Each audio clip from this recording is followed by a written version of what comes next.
competition. Tomorrow night, things look really hot up when all our contestants, male and female, they're going to compete against each other for the very first time. But who will be crowned jump champion 2014? Graham Bell has the inside track. We've seen them all compete in the skeleton and the giant slalom. Tomorrow night we see everyone competing against each other for the first time. This is where things get serious. Man against woman, everyone against each other. At this point, what will they need to succeed? And who are the ones to watch? Marcus has mastered everything that's been put in front of him. His enthusiasm and enjoyment of speed make him a real contender. What a buzz! There's no doubting Steve's competitive nature. We've seen it time and time again. Just another example of how he faced off against Darren in the jump.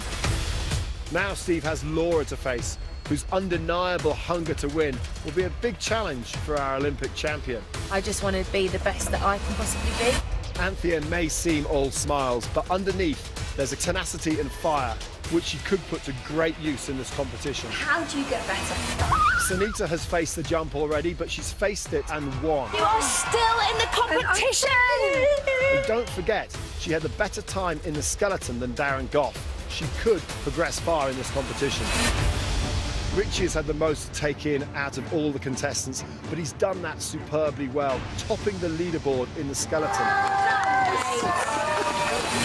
Kimberly is the only contestant to have come first in both of the events so far, and it's that consistency that will show as we progress further in the competition. Also, don't discount the new boys. They're going to come into this competition with all guns blazing. Donald's been training with all the others and he knows their strengths and weaknesses. It'll make him a very tactical competitor. Joe will be competing in his first event. He's dangerous as an unknown. He has everything to gain and nothing to lose. Tomorrow, the whole competition is thrown wide open. This is where we need to see the fight in our athletes. We want that burning stomach and fire in their eyes to shine through. You're getting really serious, Ben. I'm getting very excited about this. So tell me, what are you looking for? What do you think is going to make a winner? Well, you need someone with determination, but you also need, in winter sports, you need a risk taker. Yes. You need someone who's not afraid of taking risks and putting their body on the line.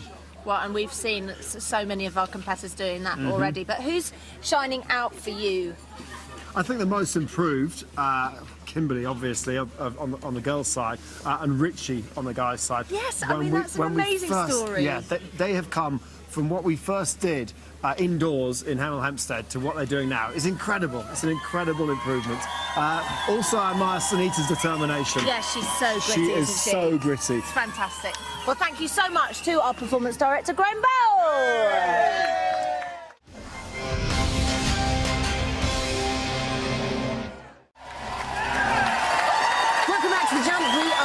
In Austria, where Sunita and Anthea were the slowest in the women's giant slalom, and there they are on their way up. They will now face the jump to stay in the competition. The celebrity who jumps the furthest will make it through to tomorrow night, and this is what they'll be facing if they do. Bobsleigh is an adrenaline sport. The speeds will be up to 70, 80, 90 miles an hour. You're on the fastest, most energised roller coaster you've ever been on. Our bobsleighs will be steered by a professional driver, but our athletes, they have to get the thing started, and a key, they've got to stop it as well. If you lose a few hundredths of a second at the start, that will be multiplied all the way down the track. Potentially, what could go wrong? The worst thing would be they don't get into the bob properly. That would be very, very bad news.